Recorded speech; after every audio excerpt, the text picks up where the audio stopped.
समझ आ रहा है? एक पहले कौशिक नाम का एक वो हुआ, मतलब अच्छा गायक और नाटक दिखाने वाला, समझ आ रहा है? हाँ हाँ, कौशिक। तो वो एक बार आचार्य श्री के पास में भी आया था न्यामावर में। तो जब मैं उस समय वहीं पे था तो मंच पे उसने एक गीत गाया, प्ले किया, तो मुझे उसके वो 2 लाइनें याद है। तो उसने ही गाई थी ये लाइनें कि जब से उतार दई चादर हाँ, जब से उतार दई चादर, काहे की चिंता काहे का डर, काहे की चिंता काहे का डर। समझ आ रहा है? तो बड़ी लाइनें फिट बैठती हैं ये, वो गाता था ये है? हाँ, दिगंबर साधु के लिए है। तो जब चादर उतर गई बचा क्या, काहे की चिंता काहे का डर। समझ आ रहा है? जो है सो है, जो है सो ठीक है। समझ आ रहा है? मिल गया तो ठीक, और नहीं मिला तो ठीक, क्या फर्क पड़ रहा है। ऐसी जब परिणति आ जाती है तब जो है आनंद जो आता है साधुता का, उस आनंद में वो अकेला ही डोलता है। हाँ, समझ आ रहा है? जैसे वृक्ष पे लगे हुए फल, समझ आ रहा है, अकेले डोलते रहते हैं, हिलते रहते हैं समझ आ रहा है, हवा में। ऐसे ही साधु का जीवन ऐसे आनंद में गुजरता चला जाता है। एको भवान प्रविजहार सहिष्णु योगी। है? सहिष्णु होना चाहिए, बस सहनशील योगी होना चाहिए। और सहनशील होगा तो हर चीज को सहन करते हुए वो अपने आनंद में रहेगा। लेकिन कभी कभी उसके लिए कोई भी आपत्तियां आती हैं। भगवान महावीर स्वामी विहार करते करते उज्जैन आए, उत्तर पुराण में ये दृष्टांत आता है ना। ये चरित्र का ये कथानक उत्तर पुराण में आता भी है। और जब हम उज्जैन में चातुर्मास किए तो वहां पर भी श्रावकों को मालूम है कि उज्जैन में एक मरघट है जहां पर भगवान महावीर स्वामी के ऊपर उपसर्ग हुआ, और वह उपसर्ग करने वाले रुद्र थे। समझ आ रहा है? उनके माध्यम से उन्होंने भगवान की परीक्षा करने के लिए उपसर्ग किया कि कितने निर्भीक और कितने अविचलित हैं।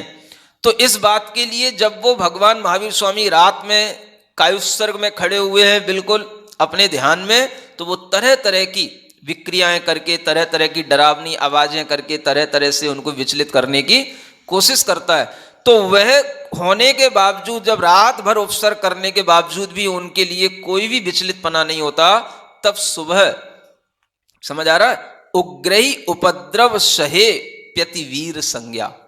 आज जब भगवान ने इतना उग्र उपद्रव सह लिया, तब जाकर के उन्हें अतिवीर वह नाम देकर के उनकी स्तुति करके वह रुद्र चला जाता है। ऐसे ये भगवान के जीवन के कुछ विशेष विशेष चित्रण हैं जो आपको सामान्य से ग्रंथों में पढ़ने पर भी, आपको बड़े बड़े पुराण पढ़ने में मिलेंगे। समझ आ रहा है? लेकिन शॉर्ट में आपको भगवान का स्मरण करना हो, उनके जीवन चरित्र का अपने अंदर एक ज्ञान लेना हो, और उनके ही जीवन चरित्र की घटित घटनाओं से उनकी स्तुति करना हो, तो ये एक अच्छा साधन है। समझ आ रहा है? स्तुति की स्तुति हो रही है और आप धीरे धीरे भगवान के अतिशय भी पढ़ लिए। समझ आ रहा है? उनके जीवन की जो मुख्य मुख्य घटनाएं हैं वो भी आपको पढ़ने को मिल रही हैं। तो एक तरीके से आप ये समझ लो कि ये स्तुति को इसीलिए प्रथमान योग में रखा जाता है। ये प्रथमान योग का स्वाध्याय हो रहा है ना। तो ये स्तुति भी और ये प्रथमान योग का स्वाध्याय भी, ऐसी स्तुतियां भी बहुत कम होती हैं जिनमें किसी भी विशेष व्यक्ति के ऊपर जो स्तुति बनी हो उसके पूरे चरित्र का चित्रण हो। समझ आ रहा है? भक्तामर स्तोत्र में तो भगवान आदिनाथ के बारे में कुछ भी नहीं है। समझ आ रहा है? अगर पहले काव्य को हटा दिया जाए तो पूरे काव्य को पढ़ने के बाद में ऐसा कहा ही नहीं जा सकता कि आदिनाथ भगवान के लिए लिखा हुआ है। समझ आ रहा है? वो सब तीर्थों पर घटित होता है, ये लिखा हुआ है विद्वानों ने। वह भक्तामर स्तोत्र की स्तुति सभी तीर्थंकरों में लागू हो सकती है, लेकिन आप उसमें कि युगादौ, बस जो शुरू में शब्द आ जाता है, युग की आदि में आलम्बनम युगादावलंबन, बस उसके कारण से हम उसको भगवान आदिनाथ की मान लेते हैं। अन्यथा उसमें भगवान आदिनाथ का कहीं से कहीं तक कोई भी ना माता पिता या किसी भी तरीके का कहीं कोई चित्रण नहीं है। पूरी भक्तामर में आप देख लो। समझ आ रहा है? कल्याण मंदिर में पार्श्वनाथ भगवान की स्तुति में कमटके का उपसर्ग का वर्णन आता है, तो उसमें जो काव्य कमटके उपसर्ग के हैं उनसे भगवान पार्श्वनाथ की हमें थोड़ी सी जानकारी मिलती है। कमठ ने उनके ऊपर उपसर्ग किया, समझ आ रहा है। बाकी पूरे जीवन चरित्र का चित्रण तो उसमें भी नहीं हो पा रहा है। तो ऐसी स्तुतियां कम होती हैं जिनमें हम जीवन चरित्र से भी जुड़ते चले जाएं। अब हम अन्य तरीके से भगवान की स्तुति करते हैं तो उसमें भी मन लगता है, लेकिन जब वो जीवन चरित्र से जुड़ता हुआ होता है तो ज्यादा मन लगता है। इसलिए ये जो घटनाएं हैं इनको भी आप अपने स्मरण में हमेशा बनाए रखें। और ये घटनाएं काल्पनिक नहीं है, वास्तविक घटी हुई घटनाएं हैं, शास्त्रों में लिखी हुई हैं, इसलिए हमें इनको हमेशा स्मरण में रखना चाहिए। अब देखो एक और घटना जो उनके साथ घटी मुनि अवस्था में ही, वो क्या है। या बंधनैश्च विविधै किल सन्निबद्धा संपीड़ता विलपिता समयेन नीता भक्त्योल्लसेन विभुतां प्रविलोकमाना सा चंदनागत भया तव लोकनेन। हाँ, इसी का पद्यानुवाद। नाना विध बंधन ताड़न पा जो पर घर में बंधी पड़ी पीड़ित होकर रोती रहती कष्ट सहे हर घड़ी वीर प्रभु का दर्शन पाऊं भक्ति और उल्लास भरी दर्शन पाकर वही चंदना भय बंधन से तब उभरी। ये भी एक प्रसंग है ना, वर्धमान महावीर भगवान के जीवन का, मुनि अवस्था का, कि ये चंदना कौन थी, मौसी थी, हैं? मौसी माने माँ की बहन। राजा चेटक की 6 बेटियां थीं, है ना, 6 थी 7 थी, 7 थी। उनमें ये चेलना चंदना, समझ आ रहा, ये सब बहनें थीं।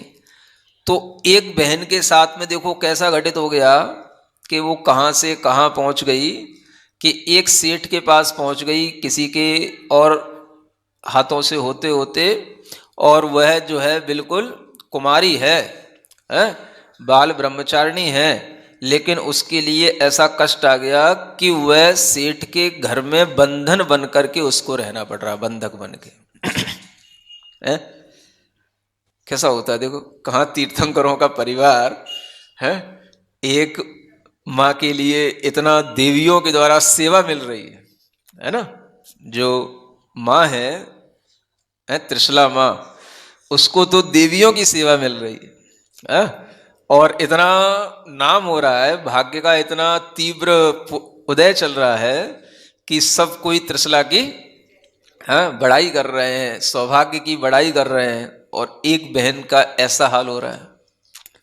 समझ आ रहा है क्यों हो रहा है? अपने अपने पुण्य का फल भोगे संसार। समझ आ रहा है, अपने अपने कर्म का फल भोगे संसार। तो यही होता है। अब किसके साथ कुछ भी हो, जो कर्म होते हैं, जिन कर्मों के फल हमें भोगने होते हैं, वो तो हमें भोगने पड़ते ही हैं। अब वो चंदना के लिए ऐसी परिस्थिति बन गई कि वहां पर जो है बंधनों में रह रही है, हाथ पैर भी बांध के रखे हैं, और उसके अंदर भक्ति पैदा हो गई कि मुझे आज ऐसा लग रहा है कि आज भगवान मुझे दर्शन देंगे, आज महावीर स्वामी इस रास्ते से गुजरेंगे, और उसको पता पड़ गया कि इस रास्ते से वो निकलेंगे और वो आहार के लिए निकलते हैं, मुझे उनको आज आहार देना है। समझ आ रहा है? अब खुद भी तो कुछ खाने का ठिकाना नहीं है, उसके लिए तो जो कुछ भी रूखा सूखा दे दिया जाता है वो खुद खा रही है, अब वो भगवान को आहार कैसे देगी? क्या समझ आ रहा है? सुन रहे हो? कई लोग बहुत गणित लगाते हैं बहुत दिमाग लगाते हैं। महाराज उसके वस्त्र शुद्ध थे क्या वो कौन सा कुएं से पानी भर के लाई थी? है ना, ऐसे लोग गणित लगाते हैं। तो देखो, ये सब हमने आपसे कहा ना, कुछ विशिष्ट लोगों के साथ में होने वाली कुछ विशिष्ट घटनाएं हैं, उनको उसी रूप में रखो। अगर आप उन घटनाओं को बिल्कुल इस रूप में जोड़ोगे तो फिर कोई भी जो है ना आचार संहिता बचेगी नहीं, कोई भी फिर जो है कानून क्रिया कुछ भी बचेगी नहीं, और सब भंग हो जाएगा फिर। सब समझ आ रहा है ना? तो ये सब घटनाएं विशिष्ट लोगों के साथ होने वाली विशिष्ट परिस्थितियों की हैं, उनको उसी रूप में स्वीकार करना चाहिए। तो अब देखो, भक्ति का भाव देखो, आप घटनाओं के कारण से बिगड़ तो सकते हो, लेकिन इतनी भक्ति तो नहीं कर सकते जितनी भक्ति उसने की है। वो बंधन में है, हाथ में कुछ भी नहीं है, और वो सब उसके बाल बाल सब जो है ना, हाँ, बिखरे पड़े हैं। हाँ, कुछ भी उसके लिए वस्त्र अस्त्र भी अच्छी हालत में नहीं है, लेकिन जैसे ही वो भगवान के सामने आती है, उसकी बेड़ियां टूट जाती हैं, उसके बाल आल सब अपने आप सज जाते हैं, और अपने आप जो है उसकी हालत बिल्कुल बढ़िया हो जाती है। समझ आ रहा है? जैसे ही भगवान सामने आते हैं, और उनके प्रभाव से अब वो भगवान को अपने अंदर ले गई। तीर्थंकर मुनि महाराज को, भगवान से मतलब जो भगवान बनने ही वाले हैं, तीर्थंकर मुनि महाराज को अब वो अपने घर में ले गई। क्या सूखा सा, खुद भी तो कोदों का चावल और खुद है कुछ ऐसी सूखी सूखी चीजें थी, वो भगवान के मुनि महाराज के हाथ में रख दी। समझ आ रहा है? और वो सब जो है उनकी रिद्धि के प्रभाव से सब वो अमृत बन गई, और ऐसी बनी कि उस चंदना के बंधन भी हमेशा के लिए टूट गए, भय से मुक्त हो गई, और वह मुक्त होने के बाद में वह भी भगवान के साथ में आगे आगे उसी पथ पर चलने के लिए अपना मन बना लिया। समझ आ रहा है? जब बाद में भगवान को केवल ज्ञान होता है, समवसरण लगता है, दीक्षा लेने वालों की लाइन लग जाती है, तो औरतों में, महिलाओं में, नारी शक्ति में सबसे पहला नाम सिखाता है। पक्का है? चलो ठीक है। फिर पहला नाम ये चंदना सभी आर्यगाओं की गढ़नी आर्यगा प्रमुख आर्यगा बनती है। समझ आ रहा है? तो सब तरीके के पुण्य पाप जीवन में होते हैं, कुछ पाप भी अच्छे फल देने के लिए होते हैं, हमें ऐसा भी इन घटनाओं से महसूस होता है, और आपको भी होना चाहिए। समझ आ रहा है?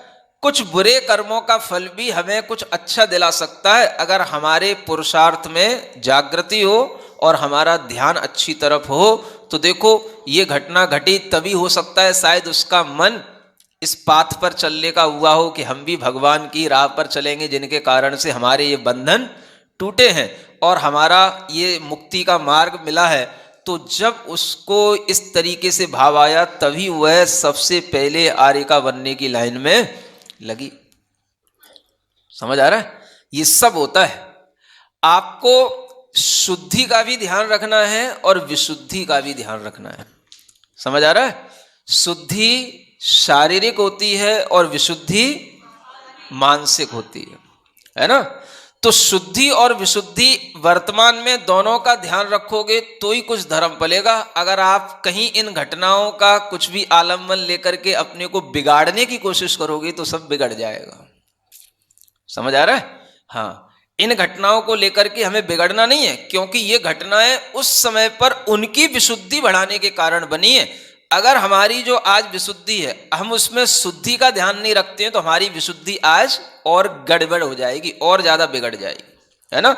इसलिए वर्तमान में जो आपसे कहा जाता है कि आप अपने वस्त्रों की शुद्धि का ध्यान रखें, अपने शरीर की शुद्धि का ध्यान रखें, आहार पानी की शुद्धि का ध्यान रखें, ये सब किस लिए है? इससे आपकी विशुद्धि बढ़ेगी। समझ आ रहा है? नहीं तो पहले से ही अशुद्धि में पड़े थे, तो बस अशुद्धि में ही खाओगे, अशुद्धि में ही खिलाओगे। समझ आ रहा है? और धीरे धीरे तो लोगों की मानसिकताएं इतनी गिरती जा रही हैं कि जब कभी भी अशुद्धि का समय भी आता है तो भी वो अशुद्धि भी अशुद्धि नहीं लगती है लोगों को। समझ आ रहा है? आज का माहौल, आज की शिक्षा, आज का वातावरण हमें ऐसी चीजें पढ़ा रहा है कि उसे शुद्धि और अशुद्धि का तो कोई ख्याल उसके आगे है ही नहीं है। क्या समझ आ रहा है? एक शुद्धि होती थी। पहले लोग जब कभी भी टॉयलेट जाते थे तो वस्त्र बदल करके जाते थे। समझ आ रहा है ना? कुछ भी नहीं है आजकल। है टॉयलेट में बर्तन क्या समझ आ रहा है? अब इतना भी मत बिगाड़ो। कह रहे टॉयलेट में बर्तन मांज लेते हैं। होता है? क्या बोल रहे हो? हाँ? अरे नहीं यार, इतना गंदापन तो नहीं आया अभी।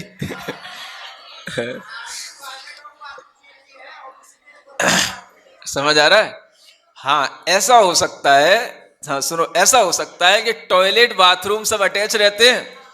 अब बाथरूम में ही बर्तन मांज रहे हो, जगह ना हो, कहीं इतना कंजस्टेड हो, तो हो सकता है ये बातें उन स्थानों में तो हो सकती हैं जहां पर लोगों के लिए फ्लैटों में मारा मारी रहती है, जगह बहुत कम रहती है। हो सकता है बड़े बड़े शहरों में ये सब बातें हो सकती हैं।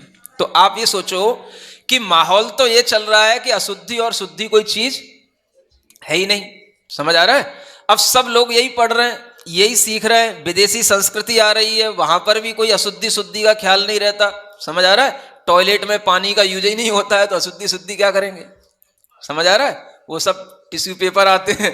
समझ आ रहा है? उनका यूज करने वाले लोग क्या शुद्धि अशुद्धि जानेंगे। अब हम उसी माहौल में जीने लगे हैं, उसी माहौल में हम अगर ढल रहे हैं और उन्हीं की तरह हमारी संस्कृति और विचारधाराएं बनती चली जाएंगी तो आप क्या करोगे? आपको कब विशुद्धि बढ़ेगी? मुनि महाराज के समक्ष होने पर भी अगर आपके लिए शुद्ध भोजन, शुद्ध आहार, शुद्ध वस्त्र की भावना नहीं होगी तो आपकी विशुद्धि बढ़ेगी कब? अगर आप उसी स्थिति में सब कुछ ढालते चले जाओगे तो मुनि महाराज को ही शुद्ध से अशुद्ध होना पड़ेगा, आप तो कभी अशुद्ध से शुद्ध। समझ आ रहा है? तो ऐसी संस्कृति नहीं आनी चाहिए। ये जागृति श्रावकों में हमेशा रहनी चाहिए। अशुद्धि माने अशुद्धि, और जिस समय पर शरीर में कहा जाता है 9 मल द्वार होते हैं। समझ आ रहा है? 9 मल द्वार होते हैं, 9 मल द्वार होते हैं। अगर ये शरीर में हमारे अंदर ये 9 मल द्वार बह रहे हों तो वो शरीर अशुद्ध माना जाता है ना? उस समय पर पवित्र कार्य, पवित्र वस्तुएं, महाराज को आहार इत्यादि देना भी निषिद्ध होता है। समझ आ रहा है? अब ऐसी स्थिति में पहले तो यहां तक भी सभी घरों में चला करता है कि जब महिलाओं के अशुद्धि के दिन आते थे, वो जो 3-4 दिन होते हैं, उनको भी अब लोग कुछ भी महत्व नहीं देते हैं। समझ आ रहा है? ये क्या होता है? ये तो शरीर की एक प्राकृतिक घटना है। समझ आ रहा है? जैसे शरीर में कुछ भी फोड़े फुंसी हो जाते हैं, ऐसे ही ये सब भी हो जाता है। और ये सब हमको बिल्कुल लाइट वे में लेना चाहिए इस टाइम पर, कि हमको इससे रुकना, इससे छूना नहीं, ये नहीं करना, वो नहीं करना, मुंह नहीं दिखाना, ये सब बातें तो पुरानी दकियानूसी परंपरा की हैं, ऐसा बोला जाता है। समझ आ रहा है? अलग से क्लासें लगाई जाती हैं, अलग से सिखाने के लिए कॉलेजों में, स्कूलों में लेक्चर होते हैं। समझ आ रहा है? अब आप क्या करोगे बताओ? आपके बेटे बेटियां तो उसी जगह पर पढ़ रहे हैं। बेटियां जहां ये सीख करके आएंगी तो वो इस अशुद्धि के समय पर कैसे पालन करेंगी शुद्धि का? है? घरों में भी आपके यहाँ पर अगर है ना 2 ही लोग हैं, पति पत्नी, समझ आ रहा है? अब कोई भी सहयोगी नहीं है। पहले तो ये भी होता था, पड़ोसी भी आ जाता था, जॉइंट फैमिली रहती थी, कोई ना कोई घर में कर लेता था। समझ आ रहा है? कुछ नहीं होता था तो आदमी को भी कुछ करना आता था, थोड़ा 1-2-4 दिन अपना काम चला लेता था। आजकल वो भी नहीं है। समझ आ रहा है? किसी को खिचड़ी बनाना ही नहीं आता है, दलिया बनाना ही नहीं आता, रोटी और पराठा बनाना तो बड़ी बात है। तो ऐसी स्थिति में आप लोगों को थोड़ा सा समय के अनुसार ये जागृति लानी चाहिए, अवेयरनेस लानी चाहिए समाज के अंदर कि हमें अशुद्धि के दिनों में रसोई घर में भोजन नहीं बनाना चाहिए, क्योंकि उस भोजन का इतना दुष्प्रभाव पड़ता है जो वर्तमान में अभी विज्ञान उसके बारे में कोई खोज नहीं कर रहा है। अभी वर्तमान का विज्ञान इस बात को स्वीकार नहीं कर रहा है। लेकिन जो ये रोग संक्रमित होते हैं, तरह तरह के जो रोग उत्पन्न हो रहे हैं, इन रोगों में बहुत बड़ा कारण होता है, और मानसिक जो विक्षिप्तताएं आती हैं उनमें भी एक बहुत बड़ा कारण इस अशुद्धि के समय पर रसोई घर में भोजन बनाने के कारण होता है।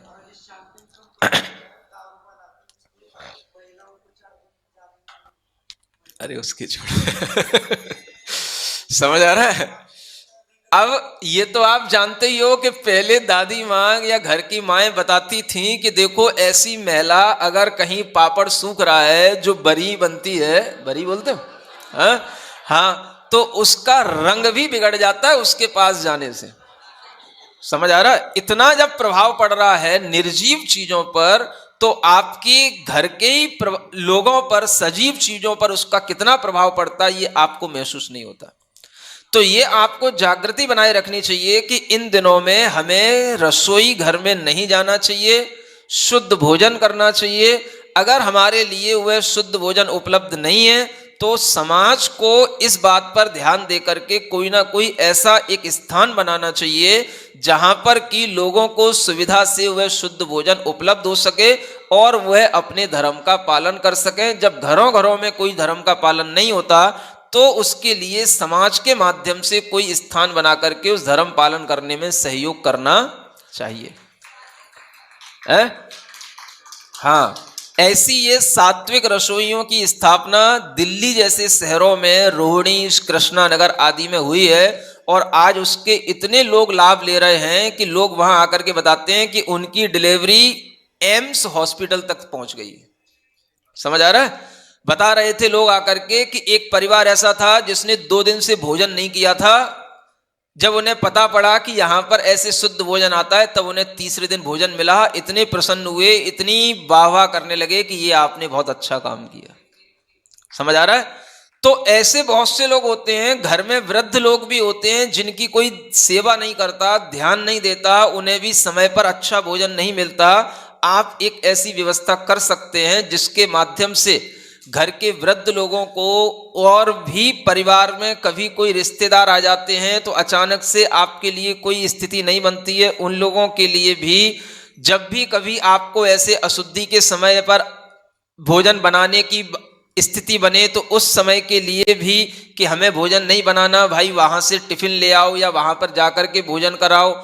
इस तरीके की कोई व्यवस्था समाज में आज बनानी बहुत आवश्यक है। और ये व्यवस्था जब जगह जगह बनेगी तभी स्त्रियों के उस धर्म का पालन होगा और तभी घर में रसोई घर शुद्ध होंगे। जब घर में रसोई घर शुद्ध होंगे तभी मुनि महाराजों का उन रसोई घर में आहार संभव होगा। समझ आ रहा है? और तभी वो आहार जो है कुछ आपके लिए पुण्य देने वाला होगा। अन्यथा आपने जिस रसोई को पहले से अशुद्ध कर रखा है, सब बर्तन अशुद्ध कर रखे हैं, उन्हीं में अगर आप मुनि महाराज को भी आहार कराते हो तो आप भी पाप के भागी बनते हो। समझ आ रहा है? तो ऐसी व्यवस्थाएं कुछ करने का मन हर समाज को बनाना चाहिए। यहां पर भी ये बहुत आवश्यकता समझ में आ रही है, डिमांड आ रही है। महिलाओं की तरफ से डिमांड आना अपने आप में बहुत बड़े सौभाग्य की बात समझना आप लोगों को। समझ आ रहा है? क्योंकि पहले तो महिलाओं को ही समझाना पड़ता है। जब महिलाएं ही कह रही हैं कि नहीं ऐसा यहां पर भी हो रहा है और हमें जरूरत है, तो जो महिलाएं इस चीज के लिए जरूरत समझ रही हैं उन्हें आगे आकर के जिन घरों में इन चीजों की जरूरत नहीं समझी जा रही है उनको भी समझाने का प्रयास करना पड़ेगा कि आपके घरों में जो ये वातावरण है उसको बदलना है और इस तरीके का ही जो शुद्धि का वातावरण है वही बना करके रखना है। इस तरीके से महिलाओं और पुरुषों को व्यवस्थाओं के रूप में सामने आकर के एक कार्य करना पड़ेगा ताकि आगे के लिए ये व्यवस्थाएं सहज रूप से सही ढंग से चलती रहें। समझ आ रहा है? क्या हो गया? समझ आ रहा है कि नहीं आ रहा है? क्या आ रहा है? हाँ, तो ये जो डिमांड आ रही है महिलाओं की तरफ से, इस व्यवस्था की पूर्ति हेतु यहाँ के समाज के लोग भी तैयार हुए हैं। समझ आ रहा है? हाँ, यहाँ के समाज के लोग भी तैयार हुए हैं। अब वो उस तैयारी के साथ उसकी शुरुआत कब करते हैं ये यहाँ पर आकर के जब घोषणा की जाएगी तब समझ में आएगा कि ये लोग भी कोई कॉन्क्रीट काम करना जानते हैं। नहीं तो ऐसा लग रहा है कि ये केवल बातों ही बातों में पूरा चातुर्मास निपटा दिया है। बोलो महावीर भगवान की। परम पूज्य आचार्य गुरुवर श्री विद्यासागर जी महाराज की।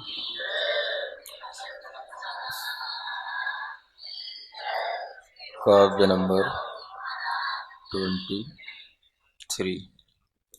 ज्ञानोत्सवेषु भदति वसवा पृथिव्या गत्वोपरिह जिनपञ्चसहस्रदण्डान् मिथ्यादृशां न भवतो मुखदर्शपुण्य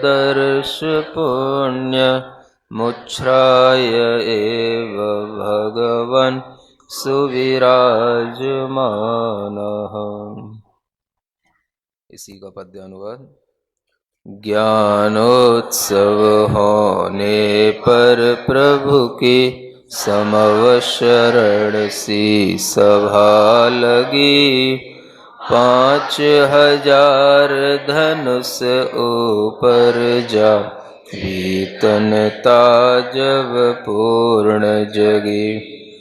मिथ्या दृष्टि जीवों को तब मुख दर्शन का पुण्य कहाँ।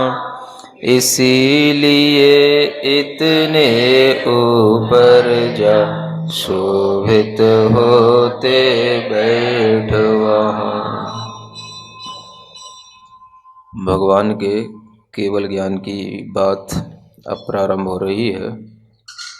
पिछले दिनों में आपको बताया था कि भगवान महावीर स्वामी अपनी मुनि अवस्था में विहार करते हुए जगह जगह से गुजरे हैं। उज्जैनी का दृष्टांत भी आपको दिया गया, चंदना के बारे में भी बताया गया, और इस तरीके से वह विहार करते करते लगभग 12 वर्ष का समय उन्होंने अपने मुनि जीवन का केवल ज्ञान के बिना तपस्या करते हुए ही गुजारा। 12 वर्ष के बाद वह बिहार में एक स्थान पड़ता है जिसे ऋजुकूला नदी के किनारा बोलते हैं। कौन सी नदी? ऋजुकूला नदी का किनारा है। उस तट पर, उस किनारे पर, वहां पर जाकर के वो बैठे थे 12 वर्ष के बाद विहार करते करते। ऋजुकूलायास तीरे, ऐसा निर्वाण भक्ति में लिखा गया।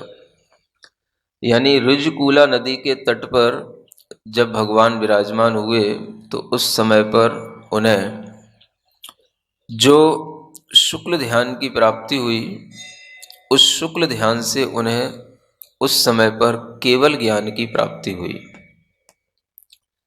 जिस केवल ज्ञान की प्राप्ति करने के लिए उन्होंने अपना ग्रह त्याग किया था, सब आरंभ परिग्रह का त्याग किया था, पंच महाव्रतों को धारण किया था, और समय समय पर भगवान इधर उधर तपस्या करते भी रहे। सभी जगह पर तपस्या करने के बावजूद भी उन्हें कहीं पर केवल ज्ञान की प्राप्ति नहीं हुई। जब वो ऋजुकूला नदी के तट पर आए तो वहाँ पर 12 वर्ष के उपरांत उन्हें केवल ज्ञान की प्राप्ति हुई। और वह केवल ज्ञान का मतलब ऐसा आत्मज्ञान जिसमें सब कुछ प्रत्यक्ष हो जाता है। कुछ भी पदार्थ आत्मा से परोक्ष नहीं रहता। हमारा जो इंद्रिय ज्ञान है उसमें अनेक प्रकार की बाध्यताएं रहती हैं, अनेक उसकी सीमाएं होती हैं, लेकिन उस अतीन्द्रिय ज्ञान को प्राप्त कर लेने पर सब कुछ प्रत्यक्ष हो जाता है। एक एक कण और उस कण से बनने वाले जितने भी पर्याय हैं वो सारी की सारी उस ज्ञान में आगे की, पीछे की, वर्तमान की सब कुछ दिखाई पड़ती हैं। ऐसे उस निर्मल केवल ज्ञान की प्राप्ति के लिए उन्होंने शुक्ल ध्यान किया, और वह शुक्ल ध्यान अंतर मुहूर्त में ही हो जाता है। धर्म ध्यान महीनों तक चलता है, वर्षों तक चलता है, लेकिन शुक्ल ध्यान अंतर मुहूर्त में ही पूर्ण होकर के वह केवल ज्ञान को प्राप्त करा देता है। धर्म ध्यान तो हम बहुत कर लेते हैं, बहुत होता रहता है और उसकी काल अवधि भी बहुत है। लंबे समय तक धर्म ध्यान ही किया जा सकता है। वह धर्म ध्यान जिसके माध्यम से हमारे अंदर श्रद्धा बनी रहती है, चारित्र की वृद्धि होती रहती है, ज्ञान भी बढ़ता चला जाता है। लेकिन यह शुक्ल ध्यान की परिणति बड़ी अलग है, बहुत विचित्र है। ऐसा भी आप समझ सकते हो कि भगवान ने 12 वर्ष में कई बार इतनी स्थिरता तो, इतनी निर्मलता तो हासिल की होगी कि वह कई बार उनके लिए मन बना होगा कि मुझे इतनी स्थिरता हो जाए, इतनी के विशुद्धि हो जाए कि वह मुझे केवल ज्ञान के योग्य शुक्ल ध्यान की प्राप्ति हो जाए, लेकिन वो हो नहीं पाई। तीर्थंकर सदृश ऐसे महापुरुषों के लिए भी कुछ तो ऐसे नियम होते हैं कि इन्हें बहुत जल्दी केवल ज्ञान की प्राप्ति हो नहीं सकती है। बहुत जल्दी से मतलब जैसे आज ही दीक्षा लें और आज ही केवल ज्ञान प्राप्त हो जाए, ऐसा होता नहीं है। सामान्य मनुष्य के साथ हो जाएगा, लेकिन तीर्थंकरों के साथ नहीं होगा। क्या समझ आ रहा है?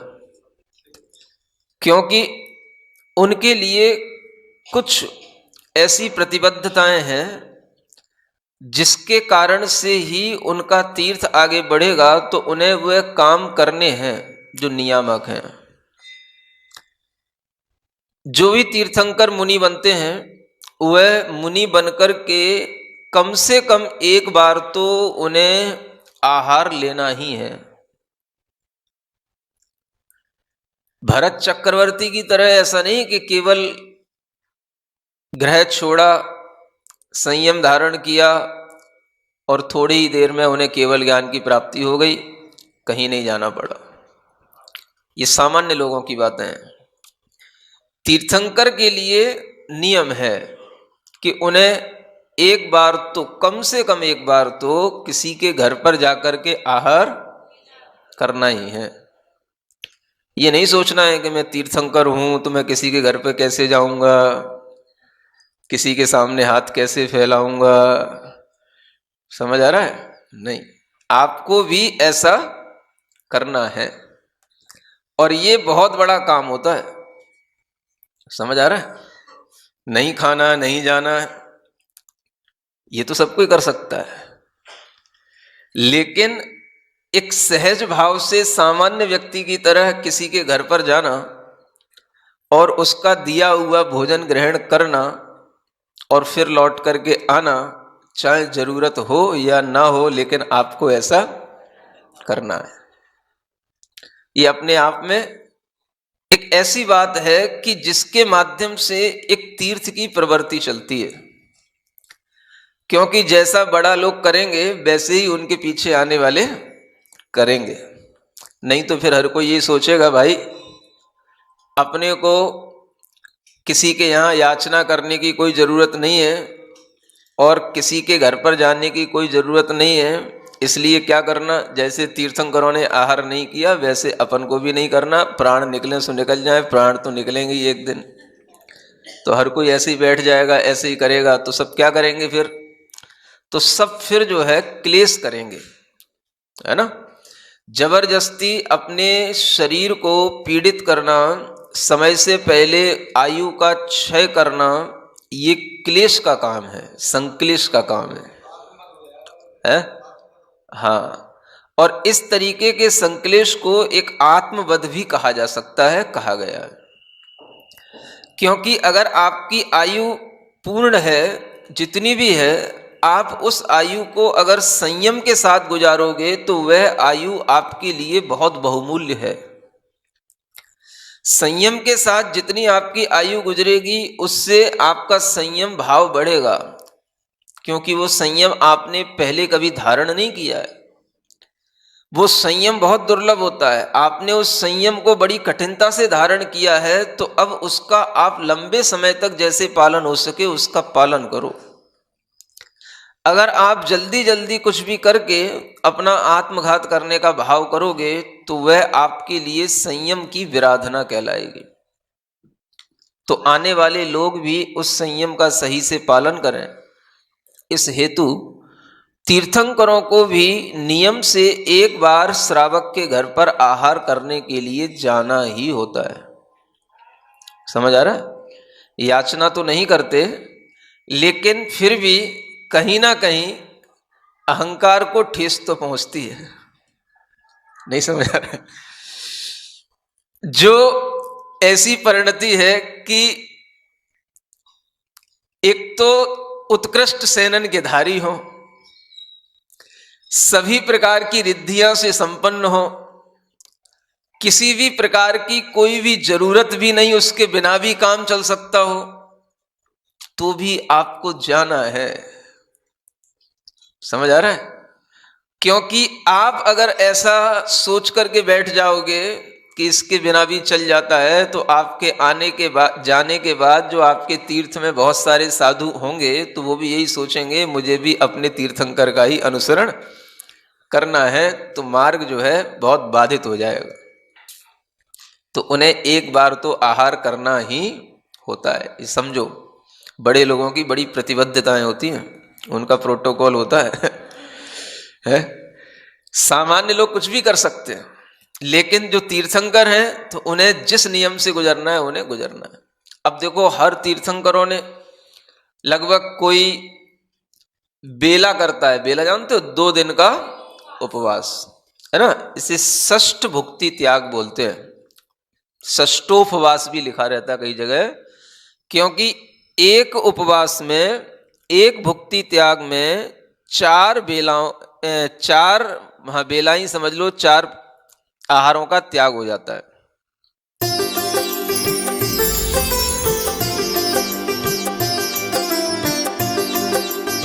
राष्ट्रीय राजधानी दिल्ली से 144 किलोमीटर दूरी पर स्थित